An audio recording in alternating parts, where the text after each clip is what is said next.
Good afternoon everyone. Now in today's class we are going to continue with capital budgeting. तो पहले तो ये याद रखिएगा जो चैप्टर चल रहा था उसका नाम था कैपिटल बजटिंग और उसमें अभी तक आप लोगों ने पढ़ा है payback period, even uneven cash inflows दोनों के लिए, उसके बाद payback reciprocal, post payback profitability, then average rate of return दोनों पर, ओरिजिनल इन्वेस्टमेंट पे भी और एवरेज इन्वेस्टमेंट पे भी।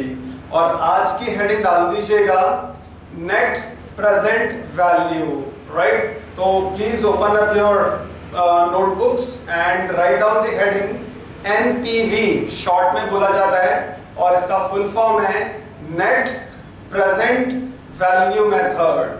तो आज की क्लास में नेट प्रेजेंट वैल्यू मेथड की हेल्प से आप प्रोजेक्ट को सेलेक्ट या रिजेक्ट करना सीखेंगे।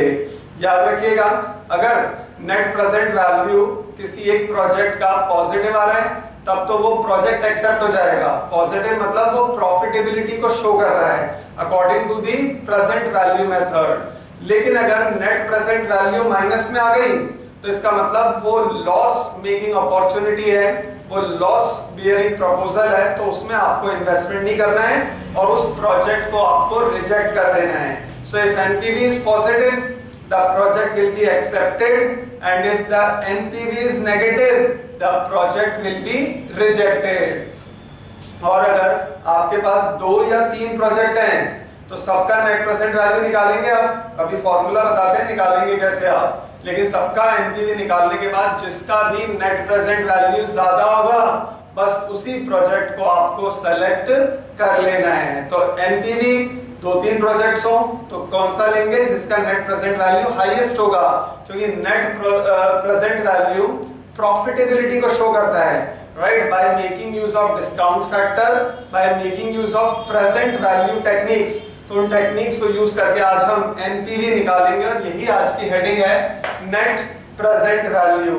और निकालेंगे कैसे? सबसे पहले इसका फॉर्मूला नोट कर लीजिएगा। Net present value is total present value of cash inflows, TPVCI का फुल फॉर्म है total present value of cash inflows minus total present value of cash outflows। तो total present value TPVCI, total present value of cash inflows minus करेंगे आप उसमें से total present value of cash outflows, और outflows का मतलब होता है investment, cost of the project, जिसमें इंस्टॉलेशन कॉस्ट, सर्वे कॉस्ट, सारे कॉस्ट आ जाती हैं। तो cost of the project as well as working capital. तो total present value of cash inflows बनता है एक तो इन्वेस्टमेंट से एंड वर्किंग कैपिटल। अगर आपके पास क्वेश्चन में वर्किंग कैपिटल दी हुई है तो उसको भी ऐड करना पड़ेगा। That is comprising of total present value of cash outflows, right. तो आउटफ्लो वो अमाउंट जो आपकी पॉकेट से बाहर जा रहा है, यानी कि इन्वेस्टमेंट और प्रोजेक्ट में जो वर्किंग कैपिटल लग रही है। तो आपको ध्यान रखना है total present value of cash inflows देंगे। कैश इनफ्लोज निकालना आपने सीखा ही था पिछली क्लास में। कैश इनफ्लोज को आज हम प्रेजेंट वैल्यू फैक्टर से डिस्काउंट करेंगे, उनका टोटल किया जाएगा और total present value of cash inflows में से माइनस करेंगे total present value of cash outflows.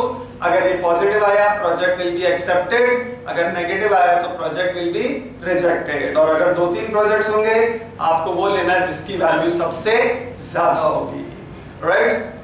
Okay, let us do a question. So please open up your booklets और उसके अंदर ओपन करिएगा कैपिटल बजटिंग के अंदर question number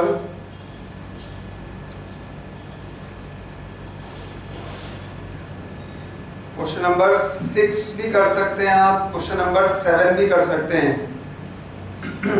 okay, we'll take up a tough one, थोड़ा सा tough question ले लेते हैं जिसमें कुछ सैल्वेज वैल्यू भी हो।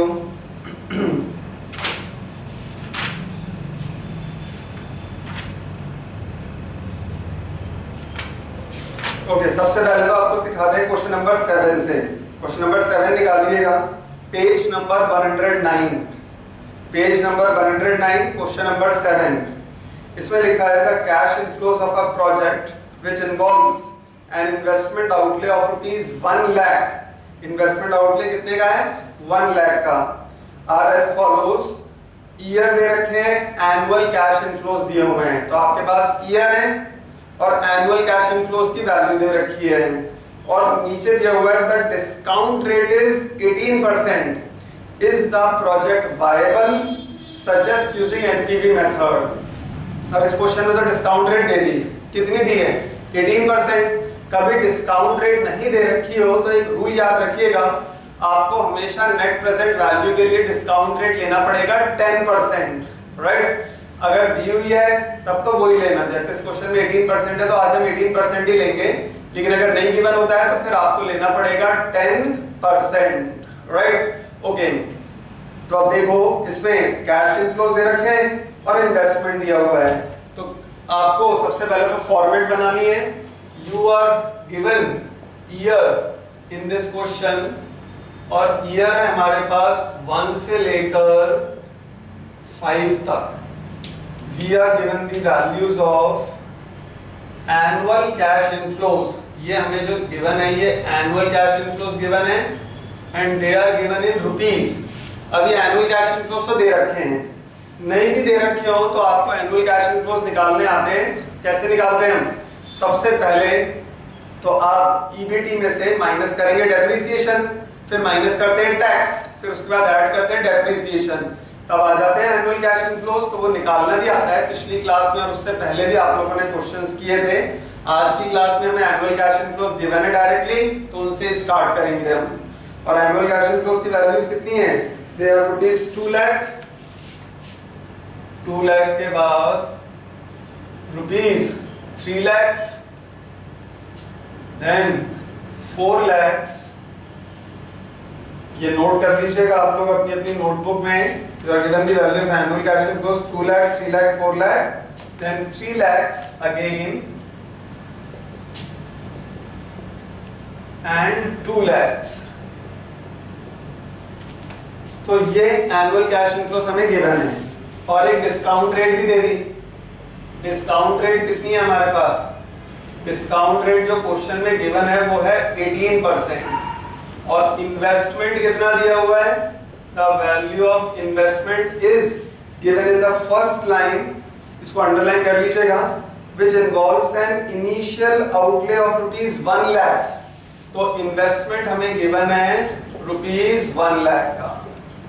तो इन्वेस्टमेंट गिवन है, डिस्काउंट रेट दे रखी है। अब हमें इन सब का यूज करके कैलकुलेट करना है net present value.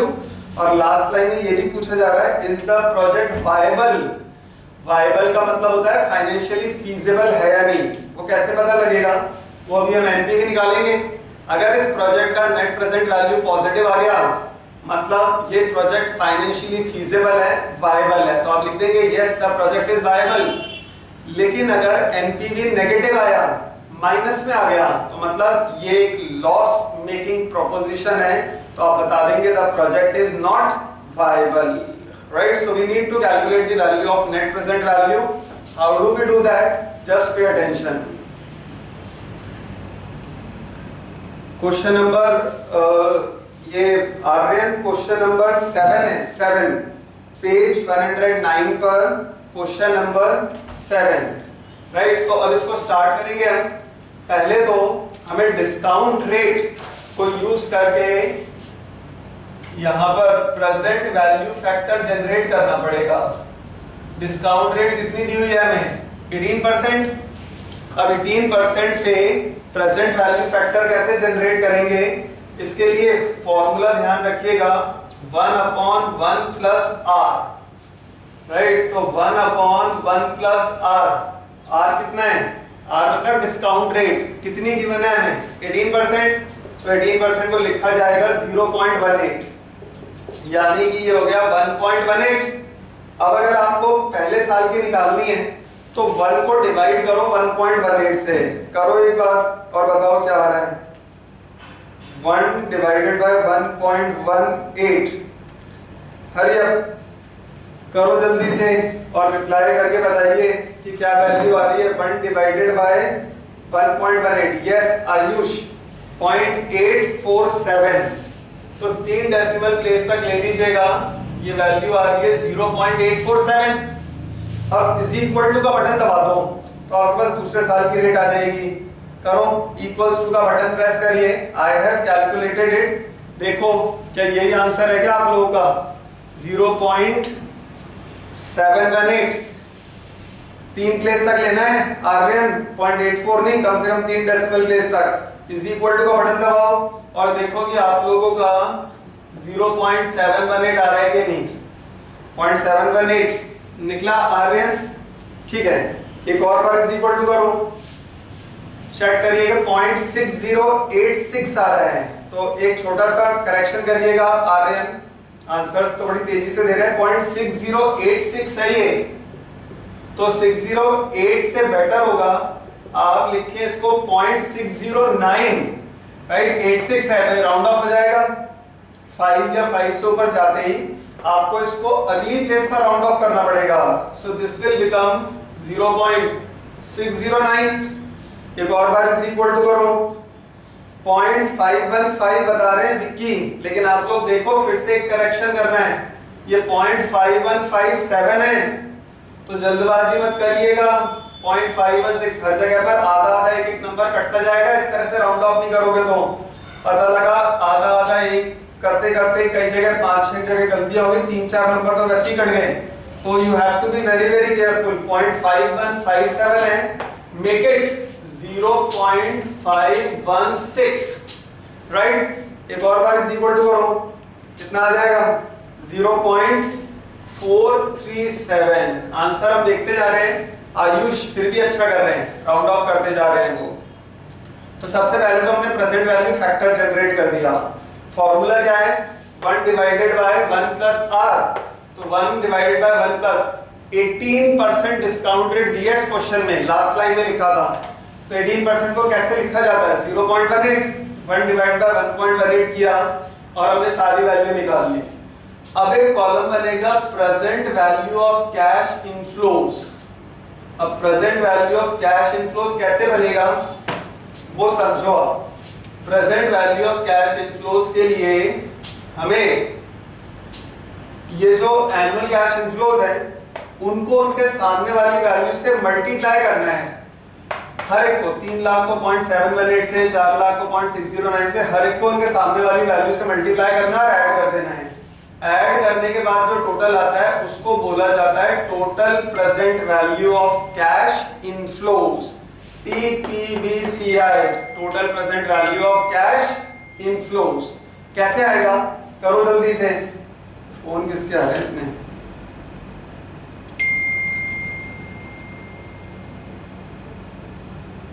Okay, total present value of cash inflows कैसे आएगा?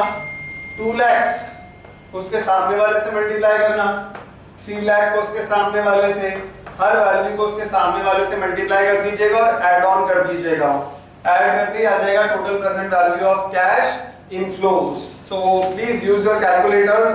करो सबसे पहले 2 लाख को मल्टीप्लाई करो 0.847 से, बताओ कितना आ रहा है?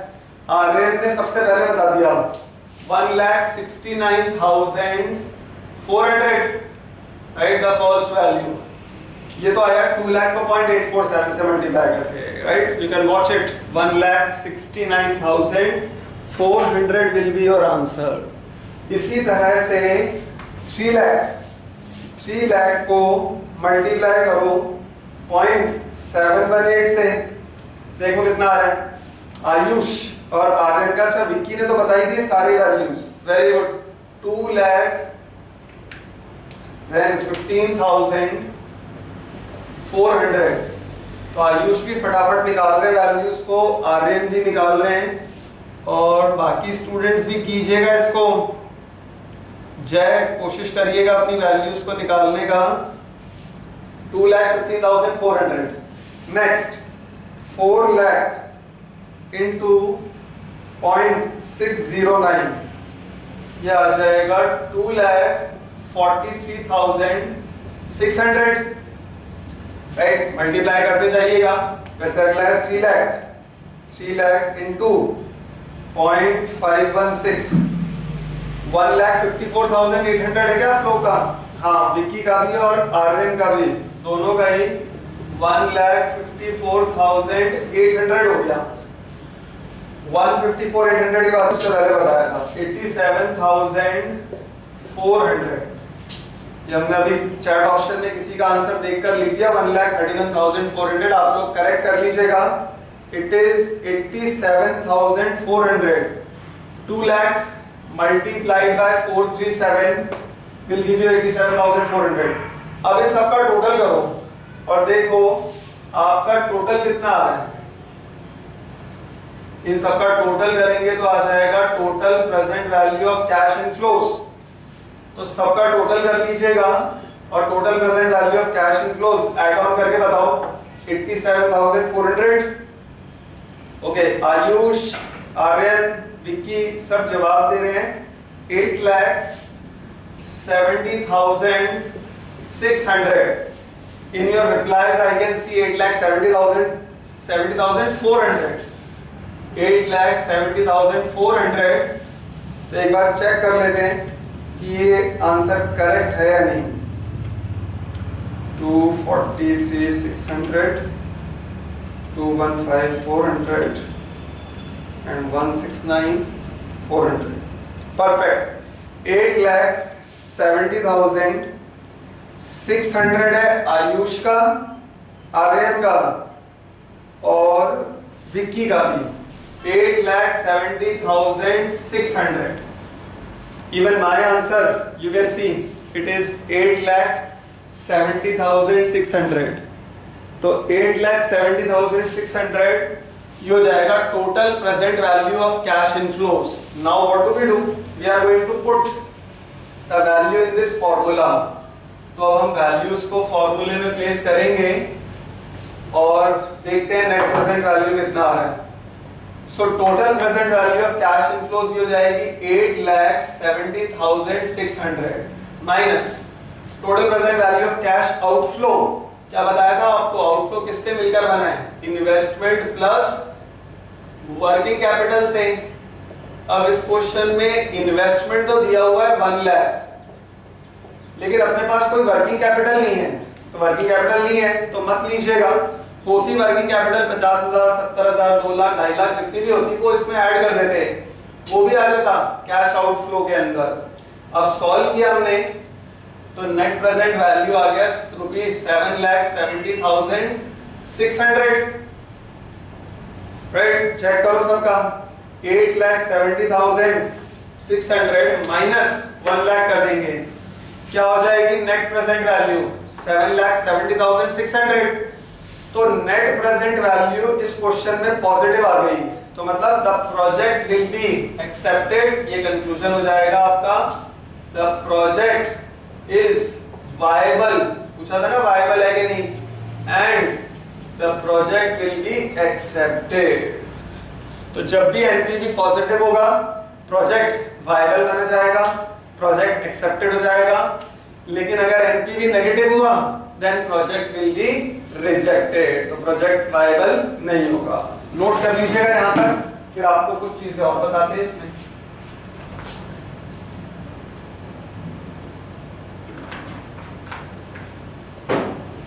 नोट कीजिएगा एक बार इसको।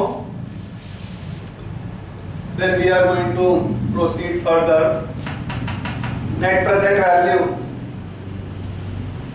Conclusion. Okay. हाँ, आंसर को करेक्ट कर लीजिएगा आर्यन।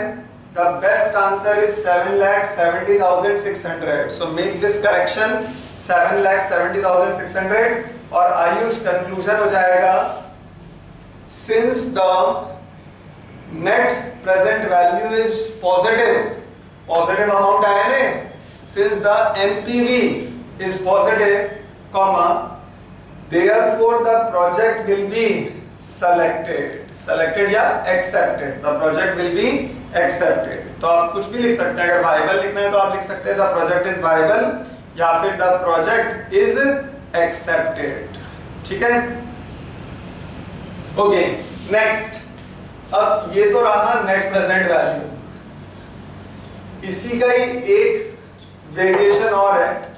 इस क्वेश्चन में तो नहीं पूछा, कभी पूछ ले बाई चांस तो पता होना चाहिए आपको, वो है प्रॉफिटेबिलिटी इंडेक्स। प्रॉफिटेबिलिटी इंडेक्स, इसको प्रेजेंट वैल्यू इंडेक्स भी बोला जाता है, पीवी इंडेक्स। कभी एग्जाम में प्रॉफिटेबिलिटी इंडेक्स आ जाए तो आपको वो भी निकालना आना चाहिए। वो कैसे निकालते हैं, उसका फॉर्मूला है total present value of cash inflows upon total present value of cash outflows, right? Total present value of cash inflows divided by total present value of cash outflows. तो इनफ्लोज अपॉन आउटफ्लोज हो जाएगा ये, और total present value of cash inflows कितने हैं? Total present value of cash inflows थे हमारे पास 8,70,600। तो 8,70,600 को डिवाइड कर देंगे total present value of cash outflows. तो total present value of cash outflows कितने हैं? They are 1 lakh. डिवाइड कर दीजिए, कितना आ जाएगा? 8,70,600 divided by 1 lakh will give you 8.706, right? Check करिएगा, 8.706 आंसर आ रहा है आप लोगों का। Yes, you are replying it perfectly. तो 8.706 वैल्यू आ गई प्रॉफिटेबिलिटी इंडेक्स की या पीवी इंडेक्स की। अब इसका सिग्निफिकेंस क्या है? ये हमेशा ग्रेटर देन 1 होना चाहिए। ग्रेटर देन 1 हो गया तो प्रोजेक्ट विल बी एक्सेप्टेड, और अगर ये लेस देन 1 होता तो project would have been rejected. तो ग्रेटर देन 1 होगा, प्रोजेक्ट एक्सेप्ट करना है, लेकिन अगर लेस देन 1 हुआ, 1 से कम हो गया, then project will be rejected. तो आपको ये ध्यान रखना है प्रॉफिटेबिलिटी इंडेक्स का, ये हमेशा 1 से ज्यादा होना चाहिए। 1 से ज्यादा हुआ तो प्रोजेक्ट सेलेक्ट होगा, प्रोजेक्ट वायबल माना जाता है, प्रोजेक्ट फाइनेंशियली फीजिबल है। लेकिन अगर ये वैल्यू 1 से कम आती तो फिर प्रोजेक्ट को आप रिजेक्ट कर देते। मान लो 0.5 आ जाता, 0.8 आ जाता, तो लिख देते आप project will be rejected, right? Note कीजिएगा प्रॉफिटेबिलिटी इंडेक्स को। Then we are going to calculate further for net present value. और भी क्वेश्चन करेंगे अभी इसके अंदर, तो नोट कर लीजिएगा एक बार यहां तक। Net present value as well as profitability index. करिए।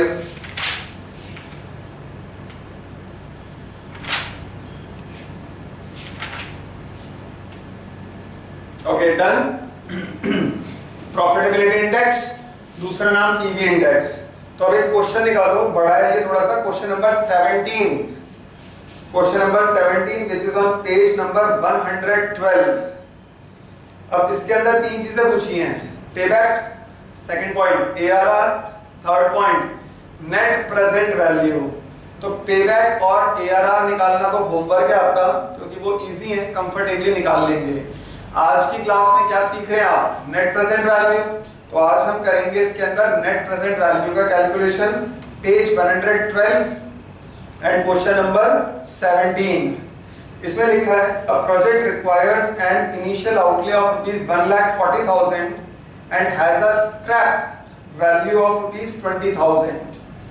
The stream of income before depreciation and tax during the first 6 years are, 6 साल की लाइफ है, और आपको income before depreciation and tax दिया हुआ है।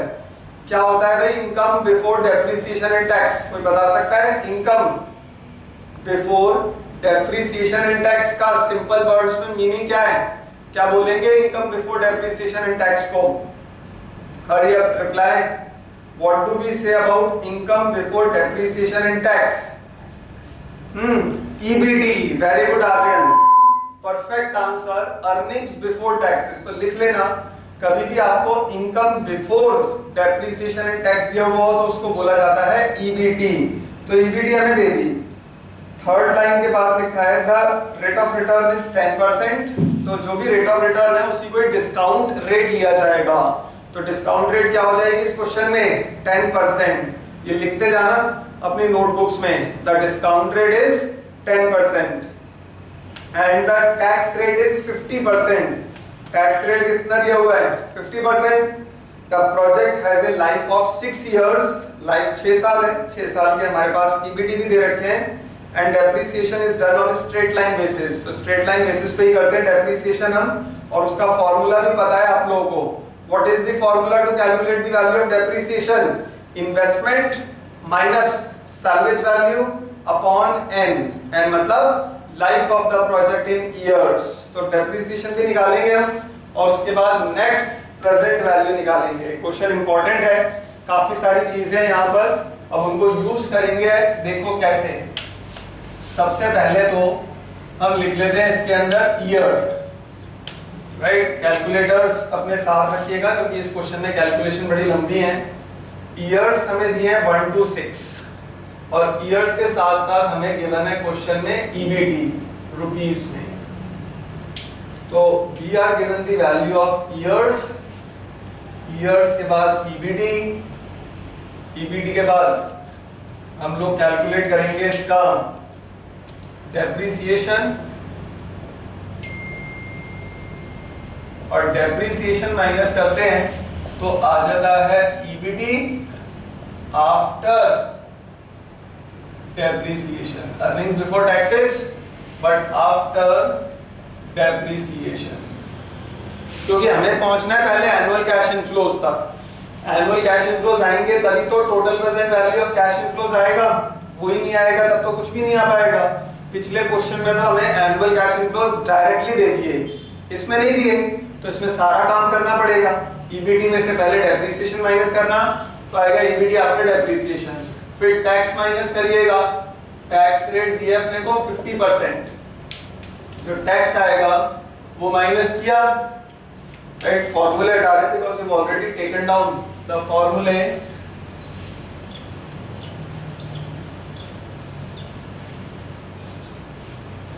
तो अब टैक्स माइनस करने के बाद मालूम है क्या आता है?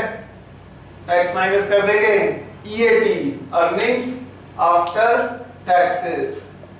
ईएटी में जब हम ऐड कर देंगे डेप्रिसिएशन तब आएगा हमारे पास एनुअल कैश इनफ्लोज। उसको हम प्रेजेंट वैल्यू रेट से डिस्काउंट करेंगे, तब आएंगे present value of cash inflows. तो ये फॉर्मेट अब थोड़ी बड़ी हो जाएगी। EAT, ACI, present value factor और present value of cash inflows. Present value किस पे निकलेगी? जो प्रेजेंट वैल्यू फैक्टर है वो अपने को दिया हुआ है 10%, और आपको बताया कि अगर प्रेजेंट वैल्यू फैक्टर नहीं भी दिया हो तो भी आपको क्वेश्चन में 10% लेना पड़ेगा। जैसे पिछले क्वेश्चन में तो 18% दे दिया, तब तो वही लेना पड़ेगा, लेकिन अगर कुछ भी नहीं दिया हो तो आपको हमेशा 10% ही लेना पड़ेगा अगर कुछ भी नहीं दिया है। अब ईबीटी देखो कितनी है क्वेश्चन में, the value of earnings before taxes they are for the first year 30,000, next second 36,000, then 42,000, 48,000, 60,000 and 70,000। ये तो है ईबीटी। डेप्रिसिएशन निकालना पड़ेगा। डेप्रिसिएशन का फॉर्मूला ये याद रखना है सबको, investment minus salvage value upon n. Investment कितने रुपए का है क्वेश्चन में? पहली लाइन पढ़ो और अंडरलाइन कर लेना। अ project requires an initial outlay of rupees 1,40,000। 1,40,000 का तो इन्वेस्टमेंट है। Salvage value it is rupees 20,000। 20,000 salvage value है। नंबर ऑफ इयर्स कितने हैं हमारे पास? 6। तो 1,40,000 माइनस 20, 120 को 6 से डिवाइड किया, डेप्रिसिएशन कितना आ गया? 20,000। कैलकुलेट करके बताओ एक बार। डेप्रिसिएशन आयुष का भी 20,000 है और आर्यन का भी 20,000 है, ठीक है, गुड। तो डेप्रिसिएशन का वैल्यू सब में 20,000 आ रहा है। The value of depreciation it is 20,000। तो ईबीटी में से अब डेप्रिसिएशन माइनस किया, करो 30 माइनस 20, 30 में से 20 माइनस करेंगे कितना आ जाएगा 10,000। 36 माइनस 20 विल बी 16,000। 42 माइनस 20 ये हो जाएगा simply 22,000।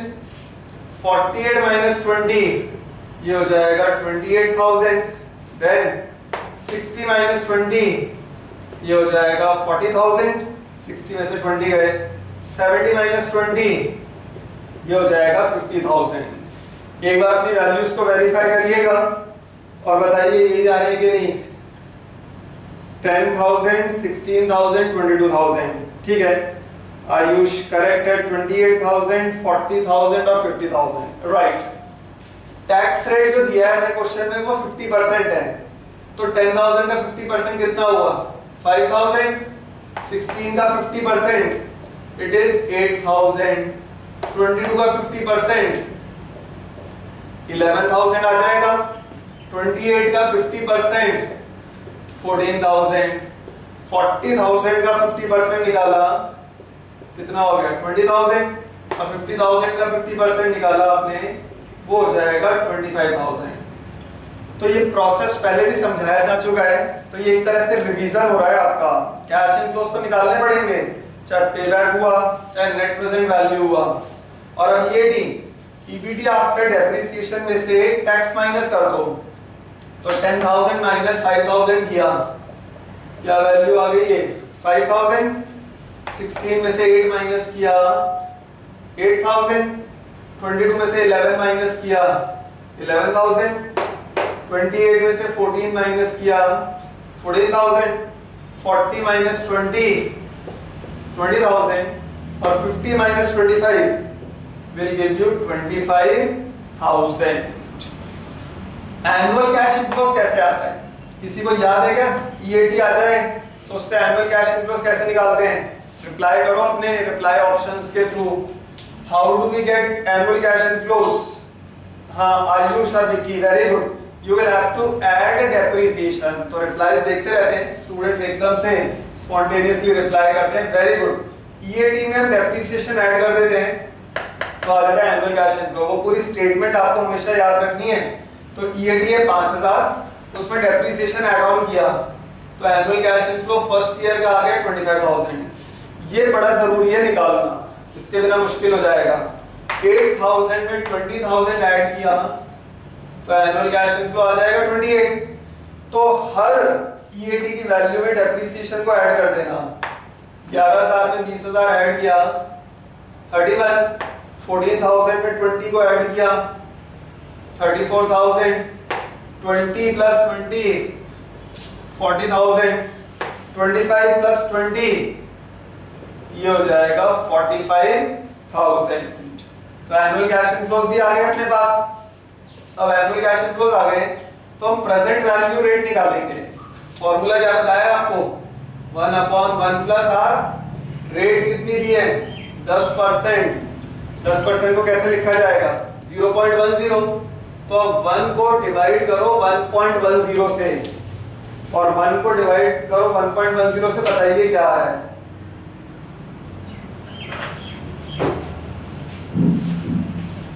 1 divided by 1.10, very good, 0.909।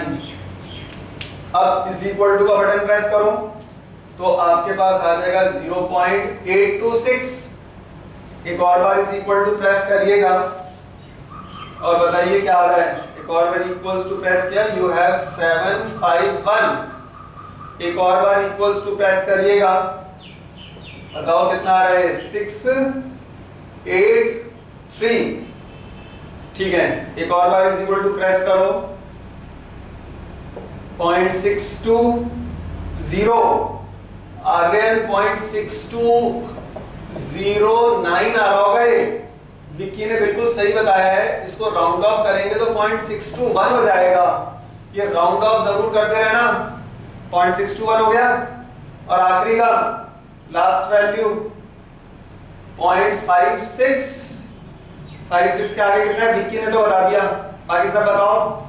Reply करो जल्दी से। 0.621 के बाद अगला है 0.564। Very good. तो हर साल के हमें 6 साल के चाहिए थे, तो 6 बार इज इक्वल टू का बटन दबाया, हर साल का प्रेजेंट वैल्यू फैक्टर आ गया।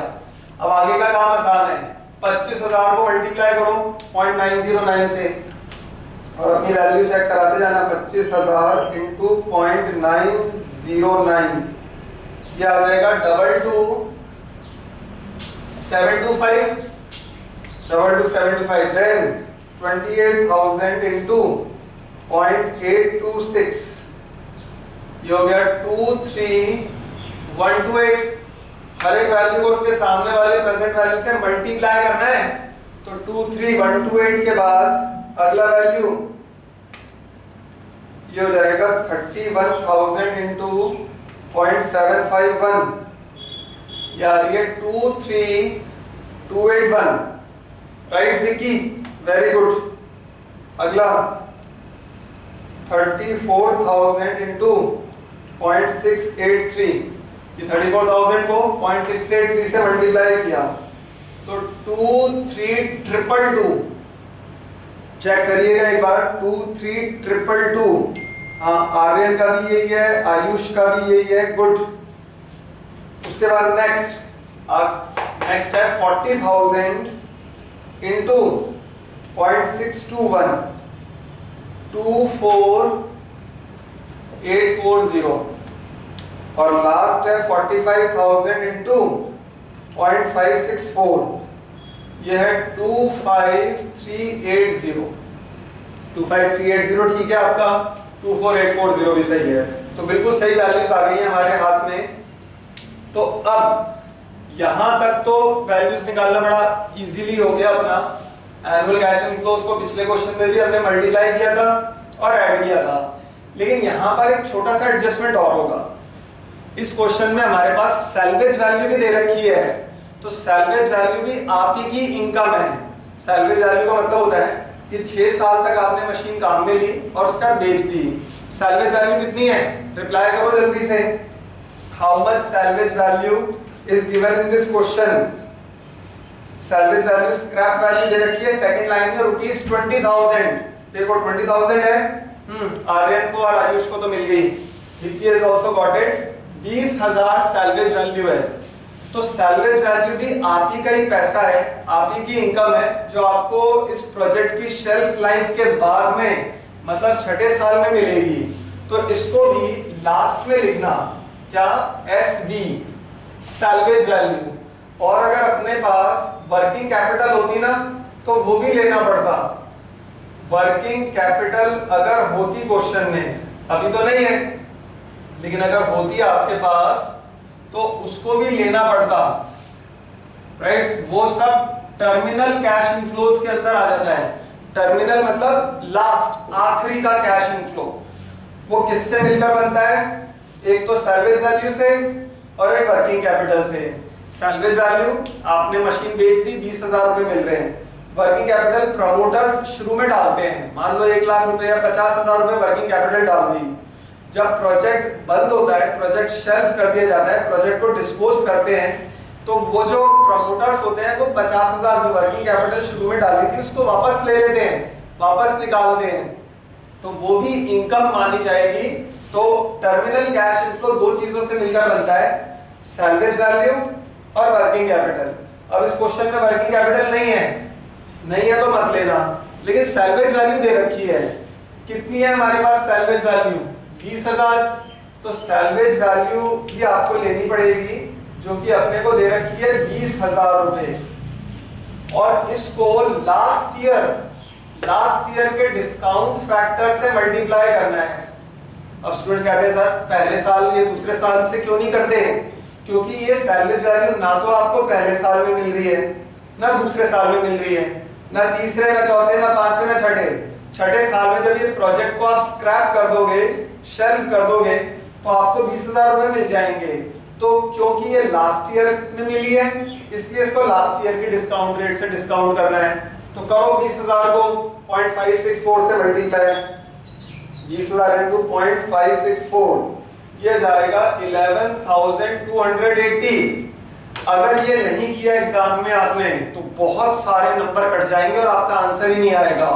So please be careful. अगर आपको क्वेश्चन पेपर में सैलवेज वैल्यू और वर्किंग कैपिटल दे रखी है तो आपको उसका एडजस्टमेंट करना पड़ेगा, वो बड़ा जरूरी है। इस क्वेश्चन में वर्किंग कैपिटल नहीं थी, सैलवेज वैल्यू थी 20,000 और चाहे सैलवेज हो चाहे वर्किंग कैपिटल हो उनको लास्ट ईयर की डिस्काउंट रेट से मल्टीप्लाई करना और टोटल करके बताओ अब ये टोटल कितना आ रहा है। What is the total present value of cash inflows? Hurry up. Total present value of cash inflow निकाला है क्या किसी ने? आयुष ने शुरू में कुछ निकाला था 142, अब दोबारा कुछ करेक्शन किया है निक्की ने और आर्यन ने और आप बता रहे हैं 153,856.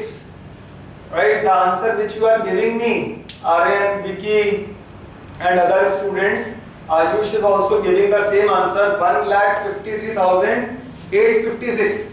तो हमें टोटल तो नहीं करना ना, आप लोगों ने सारी वैल्यूज को ढंग से चेक कर लिया होगा, अभी पता लग जाएगा कि सही किया है कि गलत। अब इससे हम निकालेंगे नेट प्रेजेंट वैल्यू, फॉर्मूला तो याद होगा, NPV net present value is total present value of cash inflows minus total present value of cash outflows.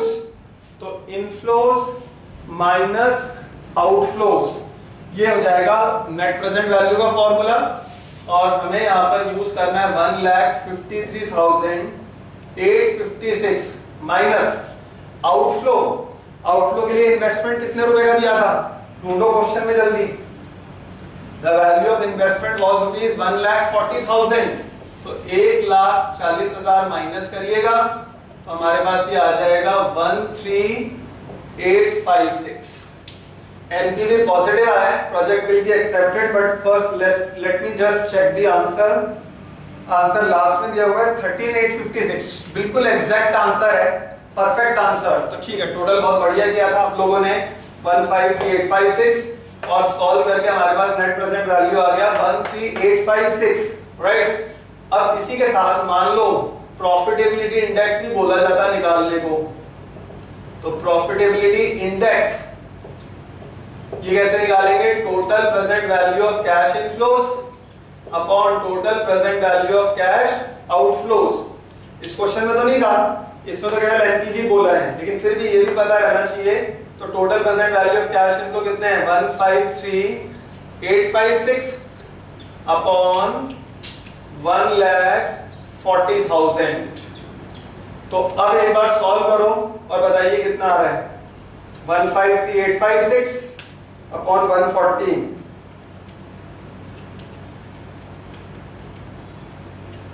कितना है 1.098। तो 1.098 ग्रेटर देन 1 है, तो क्या होगा ये प्रोजेक्ट विल बी एक्सेप्टेड। इस केस में भी एनपीवी पॉजिटिव है तो project will be accepted. Note कीजिएगा यहां तक। फिर एक चीज और बताते हैं इसी में, kindly take it down.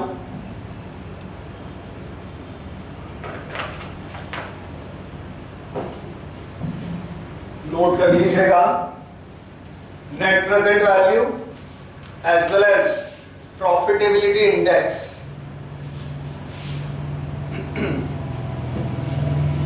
The value of 1.0989 है। अच्छा हाँ, तो बहुत अच्छा राउंड ऑफ किया आयुष आपने, ये 1.099 हो जाएगा।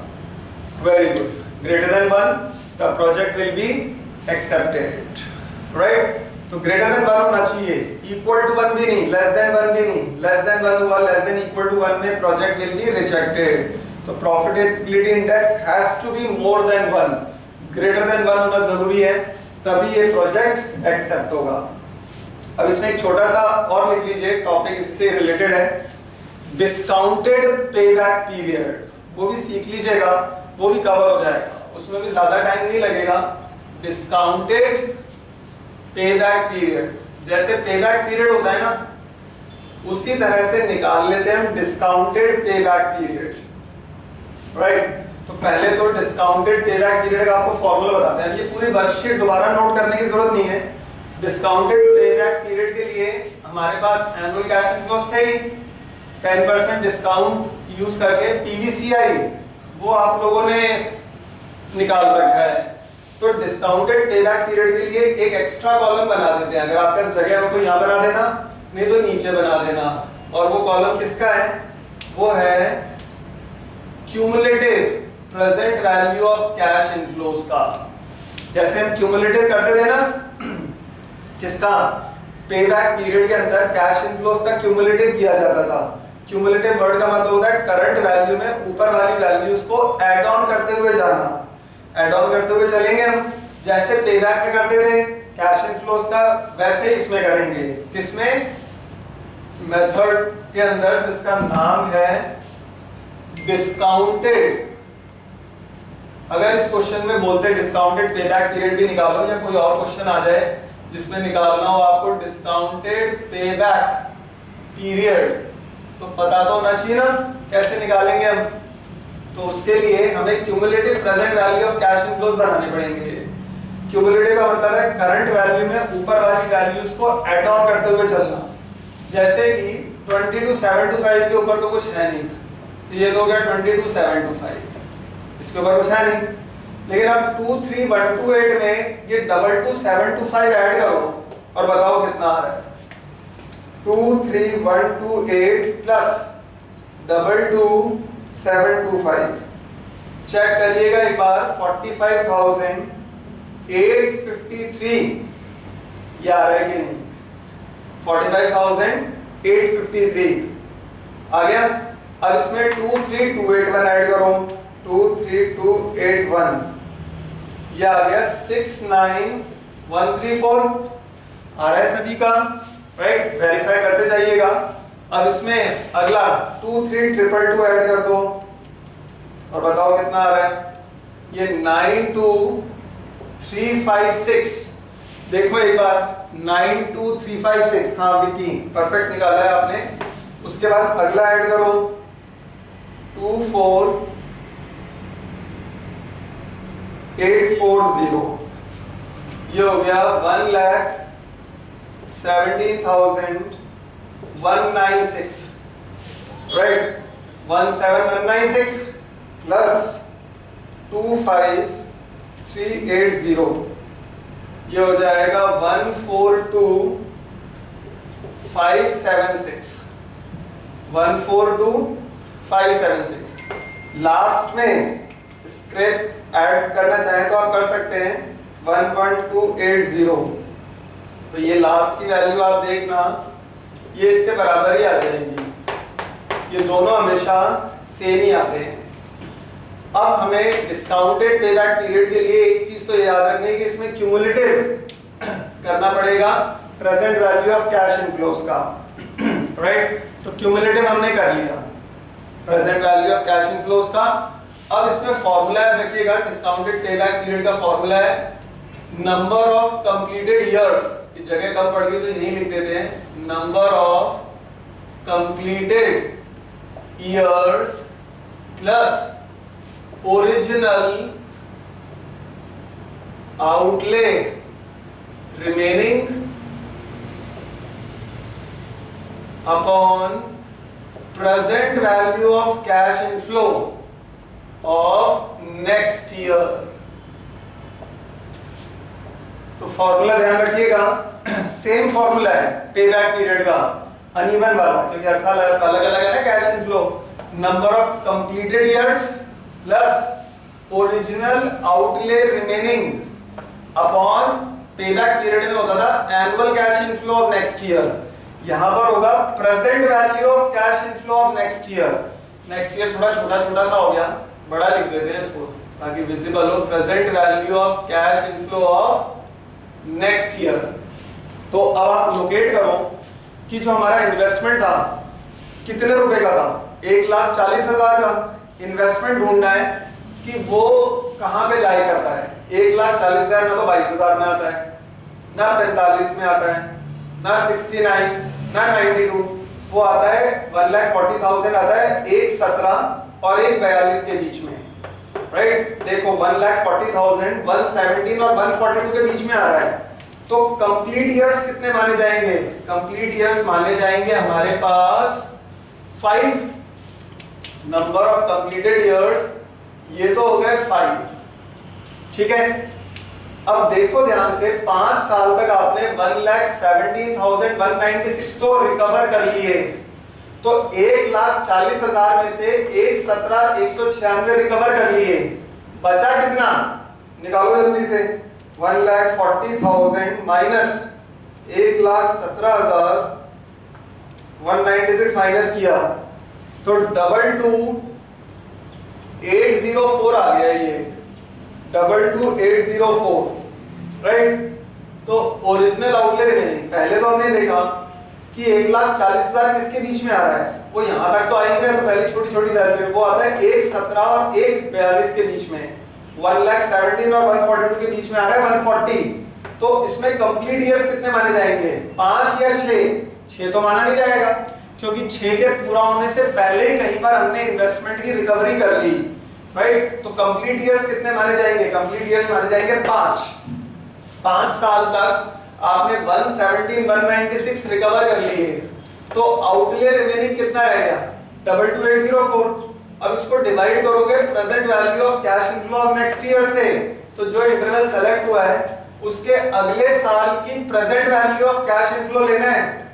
ये नहीं ले लेना स्क्रैप वैल्यू, वो नहीं लेनी है, present value of cash inflow लेना है अगले साल का। यही लिखा है present value of cash inflow of next year, वो था 25,380।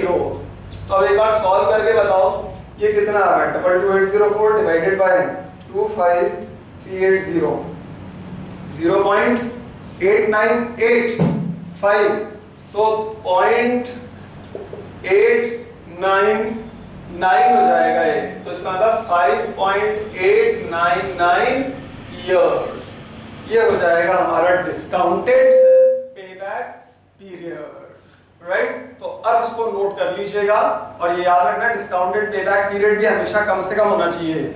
यानी कि ये तो केवल एक प्रोजेक्ट है, अगर 3 प्रोजेक्ट होते, तीनों का डिस्काउंटेड पेबैक पीरियड निकालोगे आप, और जिसका भी मिनिमम होता है उसी को आपको हमेशा सेलेक्ट करना है। तो net present value should be maximum, discounted payback period should always be minimum, क्योंकि डिस्काउंटेड पेबैक पीरियड का मतलब होता है कितने टाइम में आप अपने इन्वेस्टमेंट की रिकवरी कर रहे हैं। ये टाइम जितना कम होगा उतना ही बेहतर होता है। प्रेजेंट वैल्यू टेक्निक को यूज करके निकालने वाले पेबैक पीरियड को बोला जाता है discounted payback period. So discounted payback period is basically that time in which you can recover your investment by making use of present value technique. तो present value technique को use करके हमने यहाँ पर निकाला है discounted payback period, और ये हमेशा कम से कम होना चाहिए। जितना कम होगा उतना ही बेहतर होता है, और एनपीवी जितना ज्यादा होता है उतना ही बेनिफिशियल होता है। तो so kindly note it down, and if there is any problem then you can ask it.